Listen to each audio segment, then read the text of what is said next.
I was on a business trip about a year ago, and I had to drive from Denver to LA.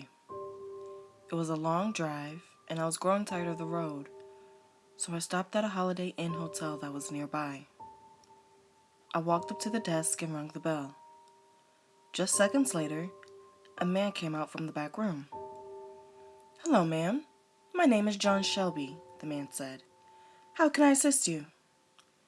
"I'm looking for a room," I replied. "Are there any available?" He searched his computer to see if a room was available. To my luck, there was one more room left. He gave me a key and told me to have a nice night. I asked him to point me toward a vending machine, and he did just that. When I walked to the vending machine, craving a bag of chips, I noticed a pool at the end of the hall. A lot of hotels have pools. There's nothing strange about that. What got me confused was the fact that the water was red, blood red. I purchased my bag of chips and went back to the front desk where the man was still present. "What's up with that pool back there?" I asked him. "What do you mean, ma'am?" he asked, a confused look grown upon his face. "The water is red," I said. "Why is it red?" He took off his glasses and took a deep breath. "Well, it's kind of a freaky story," he said. "Years ago, a woman was found brutally murdered in that pool, and the water was contaminated with her blood." I stared for a moment. "Are you telling me that her blood is still in there?" No, of course not," he said. "The water was removed and the pool was closed down. But many people say they see a pool filled with red water." He put his glasses back on. Personally, I had never seen it, but I think this hotel likes to play tricks with your mind. "So, this place is haunted then?" He shook his head yes. I was shocked, not really scared, but just surprised because I had never had an experience like that before. I went up to my room, took a well-needed hot shower, and I laid in bed. I couldn't sleep for some reason. My mind was so curious and had so many questions that needed answering. I got out of bed, put on a shirt, and walked out into the hallway. I walked down the hall and headed toward the pool. It was quiet out there. I guess nobody else had trouble sleeping. I was laughing at myself when I realized I was in my underwear, so it was a good thing that nobody was out at the time.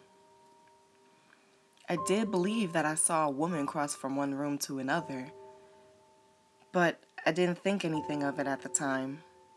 I just figured it was another guest. When I reached the floor of the pool, I was able to see the blood-red water, even from way down the hall. I passed the front desk, and nobody was there. Then I passed the vending machine, and I stopped directly in front of the door that would lead to the pool.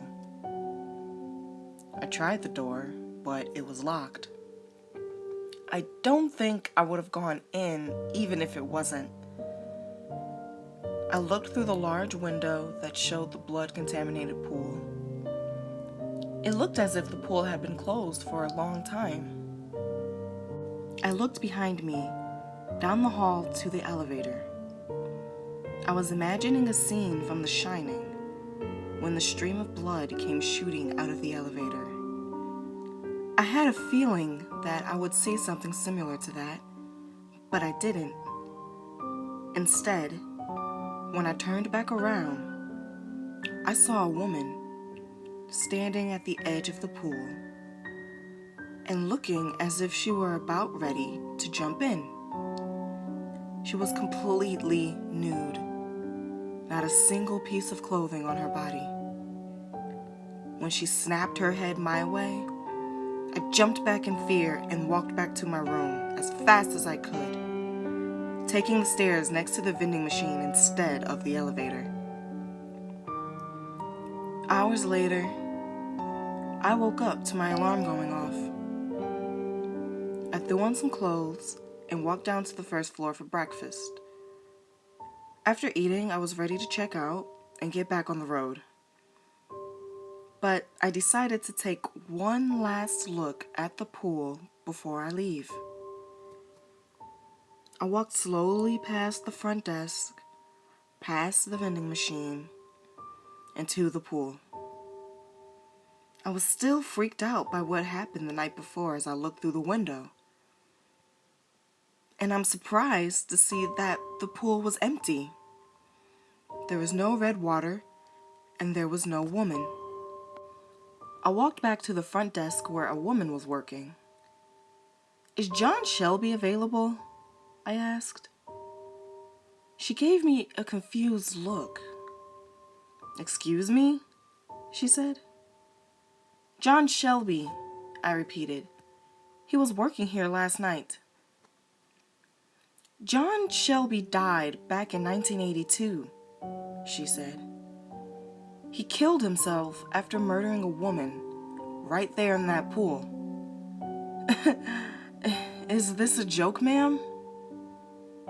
"Yeah," I said, forcing out a laugh. "It was just a joke." I returned my key and I left the building. I got back on the road and never forgot about what had happened that night in that hotel.